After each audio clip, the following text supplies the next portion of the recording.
বুকে থেকে আমরা যখন ইন্তেকাল করে যাব, আল্লাহর অটল বিধান, কুল্লু নাফসিন যায়িকাতুল মাউত, প্রত্যেক জানদার ব্যক্তিকে মৃত্যুর স্বাদ চাখতে হবে বাবা। আজকে পৃথিবীর বুক থেকে আমরা যখন বিদায় নেব, কবি কত সুন্দর ভাষায় বলে দিয়েছেন, দুই জনাতে যুক্তি করে সুন্দর করে গোসল দেবে।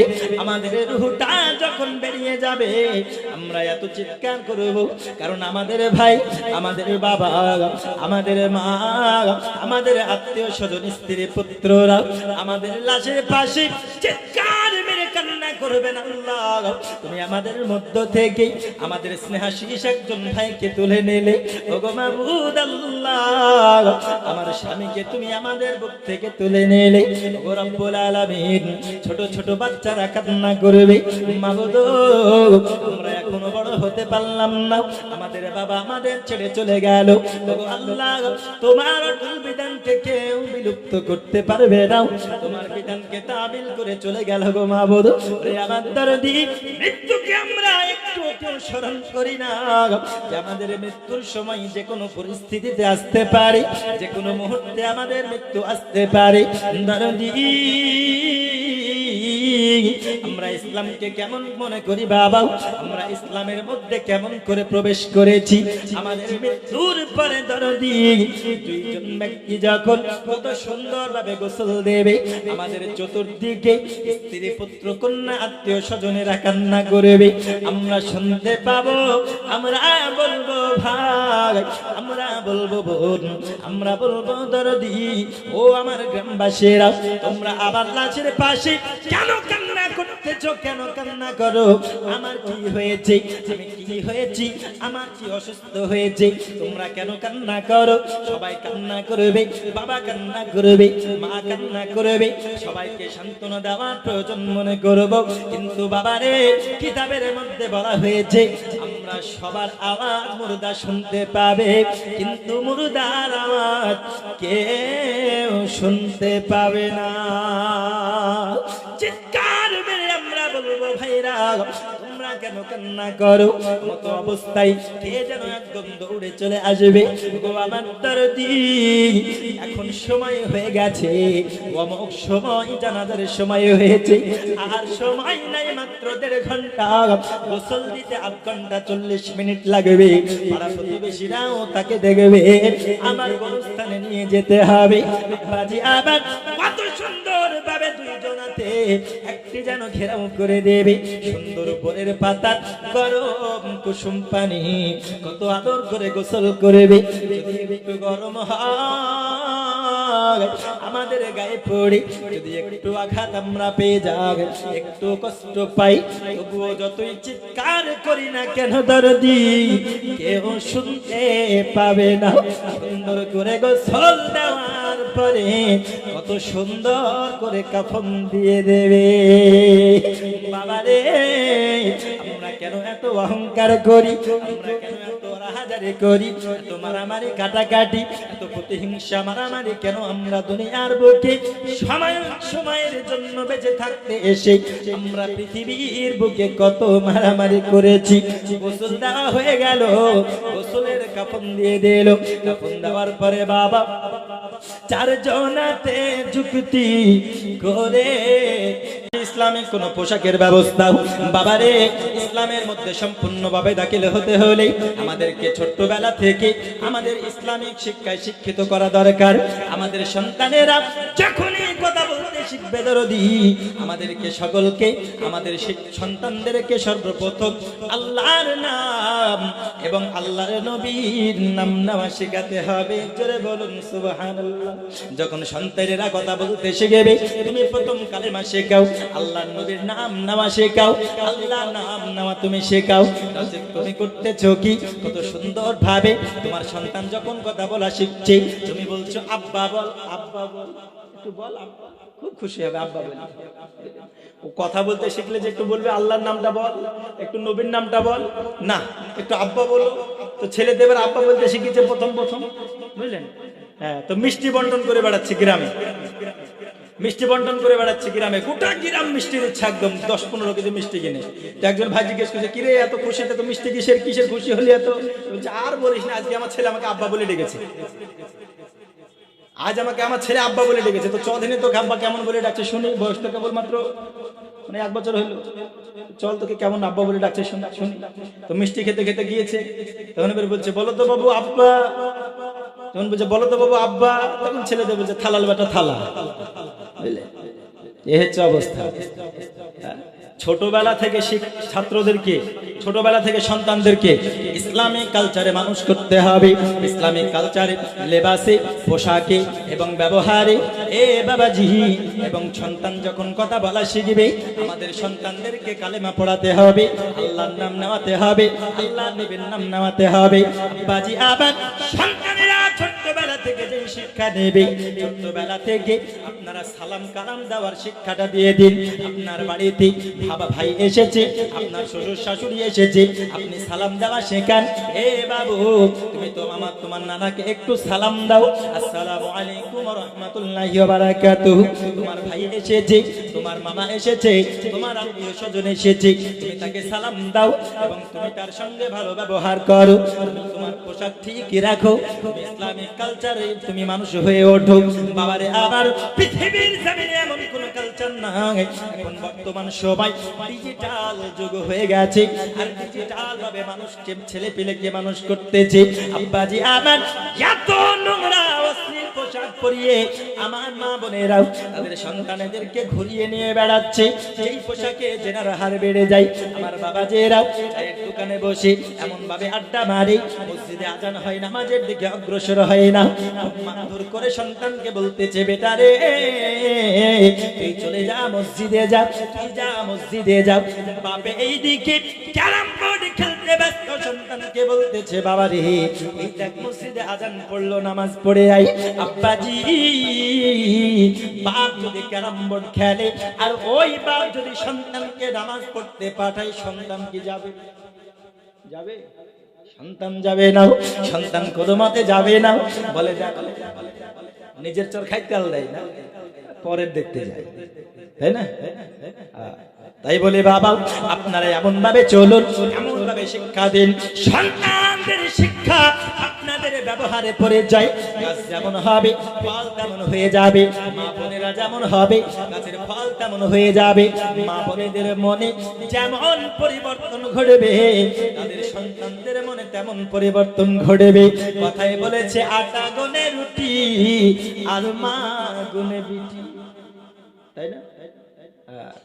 তাই সর্বপ্রথম সন্তানদেরকে যদি সঠিক শিক্ষায় শিক্ষিত করতে হয়, আগে বাবাকে এবং মাকে শুধরানোর প্রয়োজন আছে।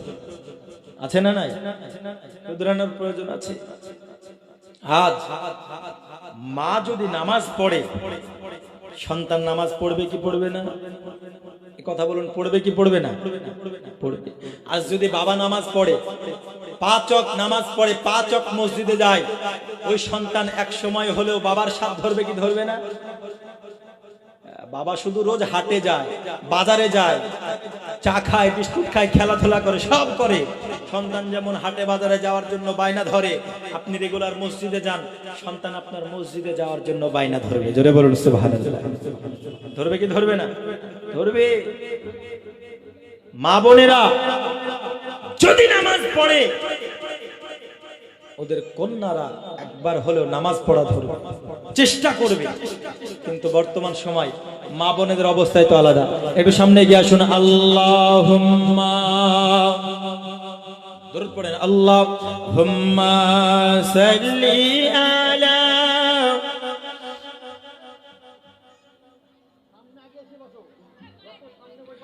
ওয়া আলা আলি সাইয়্যিদিনা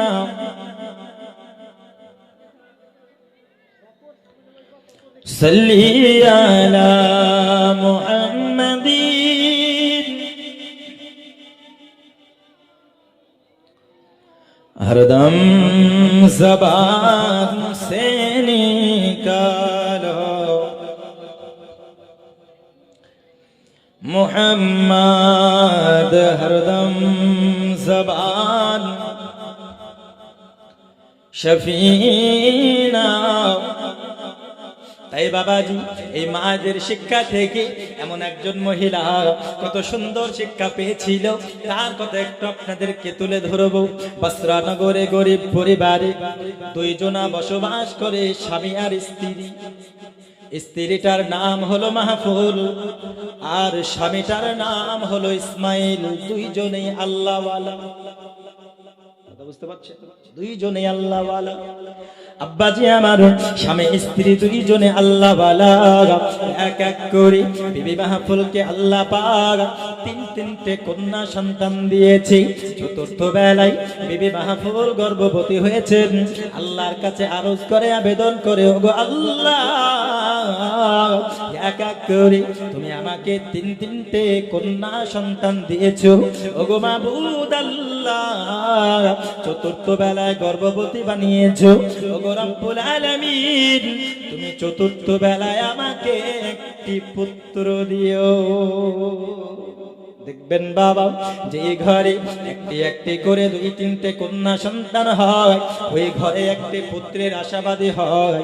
আর যে ঘরে পরপর দুই তিনটে পুত্র সন্তান জন্ম নেয়, ওই ঘরে একটি কন্যার আশাবাদী হয়। হয় না? কথা বলুন না, হয় কি হয় না? আপনারা এমন দূরে বসে আছেন, মনে হচ্ছে আমার কথা বুঝতে পারছেন আপনারা। হ্যাঁ, এক ঘরে যদি একটা থেকে দুইটা কন্যা হয়, একটি পুত্র চাই আল্লাহর কাছে, চাই না? পুত্র চাই। যদি দুইটা পুত্র হয়, তৃতীয়বারের বেলায় আল্লাহর কাছে কন্যা সন্তান চাই। একটি কন্যা সন্তান চাই। বন্ধুরে, বাবার সোনামানি বিবি মাহফুল এক এক করে তিনটে কন্যা সন্তান তিনি জন্ম দিয়েছেন। চতুর্থ বেলায় গর্ভবতী হয়েছেন। আল্লাহর কাছে দোয়া চাই, আল্লাহ তুমি আমাকে চতুর্থ বেলায় পুত্র দিও, কারণ আমার স্বামীকে আমি একটি পুত্র দিতে পারি না, আমি তিনটে কন্যা দিয়েছি। তৎকালীন যুগে মহিলাদেরকে মানুষ করে বিবাহ দেওয়া এত গাবারা ছিল না বাবা। অনেক মুশকিল কাজ ছিল, অনেক আপনার ব্যবস্থা আপনার অনেক খারাপ ছিল। নগরের প্রথা বড় খারাপ। এই জন্য বাবা বিবি মাহফুল তার স্বামী ইসমাইল তার মনে হাসি ফোটানোর জন্য, তার মনে খুশি দেওয়ার জন্য আল্লাহর কাছে দোয়া করে, আল্লাহ তুমি চতুর্থ বেলায় আমাকে একটি পুত্র দিও। বন্ধুরে আমার, বিবি মাহফুল ইসমাইল এত গরিব, দিন খাটে দিন খায়। যেই দিন খাটে না, যেই দিন কাজ করতে পারে না, সেই দিন রুজি হয় না, সেই দিন তাদের মুখে আহার ওঠে না। বাবারে, বিবি মাহফুল আল্লাহর কাছে কান্না করে আর বারংবার দোয়া করতে চাই। বারংবার তিনি দোয়া করে যান, এত গরিব ইসমাইল বিবি মাহফুল এক এক করে একদিন, দুই দিন, তিন দিন, তিনি 9টি মাস পরে বাবা হঠাৎ করে একটি রাত, সেই রাতে যেন বিবি মাহফুলের প্রসব বেদনা শুরু হয়েছে। স্বামী ইসমাইলকে ডেকে বলে, স্বামী আমার প্রসব বেদনা হয়, কিন্তু গো আমার স্বামী বাড়িতে আলো জ্বালানোর মতো বাড়িতে নাই।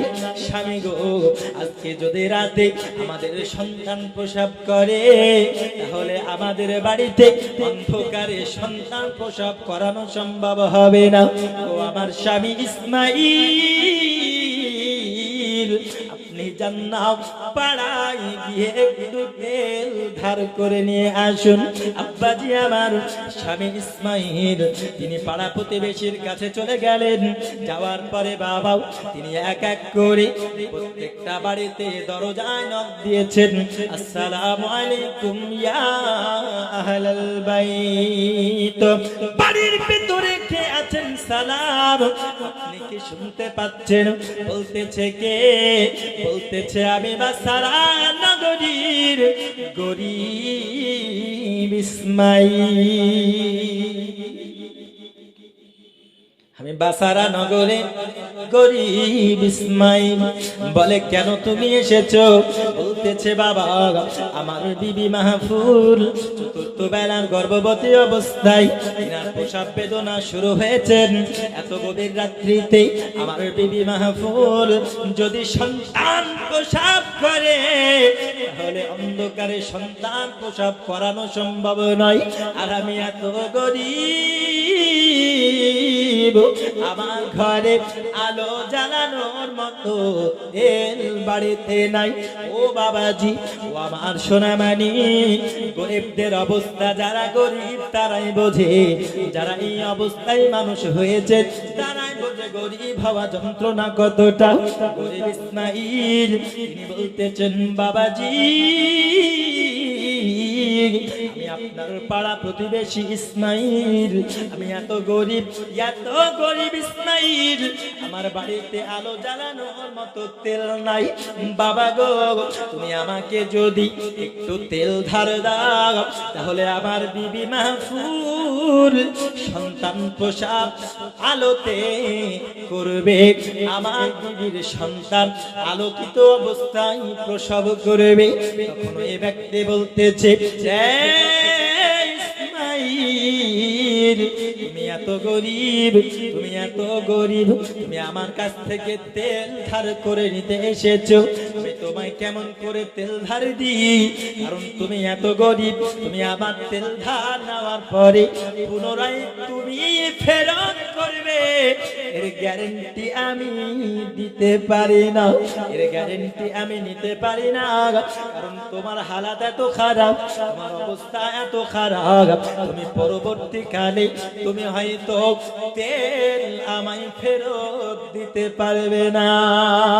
বাসারা নগরীতে গরিব ইসমাইল তিনি এক এক করে সমস্ত বাড়িতে এরকম ভাবে বারংবার আবেদন করেছেন, ও বাসারা নগরীর প্রতিবেশীরা আমায় একটু তেল ধার দেন, আমায় একটু তেল ধার দেন না।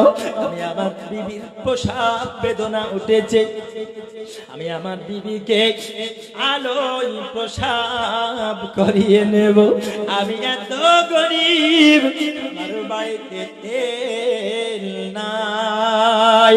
সমস্ত বাসারা নগরীতে হযরত ইসমাইল যখন তেল পেল না বাবা, তিনি মনে বড় দুঃখ নিয়ে, মনে বড় বেদনা নিয়ে তিনি আবার পুনরায় ঘরের মধ্যে চলে এসেছেন। আসার পরে বাবা তিনি যখন চুপ করে আছেন, বিবি মাহফুল তিনি যখন ইসমাইলের মুখের দিকে তাকিয়েছে বলতেছেন স্বামী আপনি চিন্তা করবেন না, আপনার মুখের দিকে তাকায়া আমি বিবি মাহফুল বুঝতে পেরেছি গো স্বামী, আমরা গরিব বলে কেউ আমাদেরকে তেল ধার দেয় না। স্বামী গো আপনি কিছু চিন্তা করবেন না গো আমার স্বামী, পৃথিবীর বুকে যার কেউ নাই তার স্বয়ং আল্লাহ রয়েছে।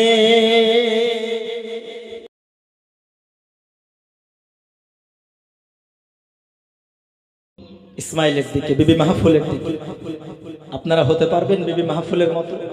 সন্তান প্রসব হবে, আলো জ্বালানোর মতো তেল বাড়িতে নাই, বিবিতে সান্ত্বনা দিচ্ছে স্বামীকে। জোরে বলুন সুবহানাল্লাহ।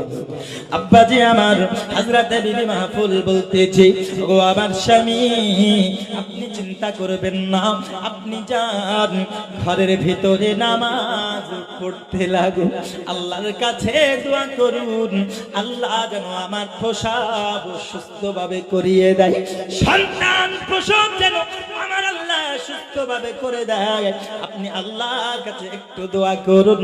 হযরত ইসমাইল তিনি সুন্দরভাবে মন নিয়ে তিনি ওযু বানিয়ে নিলেন, তিনি ঘরের ভিতরে প্রবেশ করে গেল, আল্লাহর কাছে নামাজে মাশগুল হয়ে গেলেন এবং নামাজ তিনি আদায় করতে লেগেছে।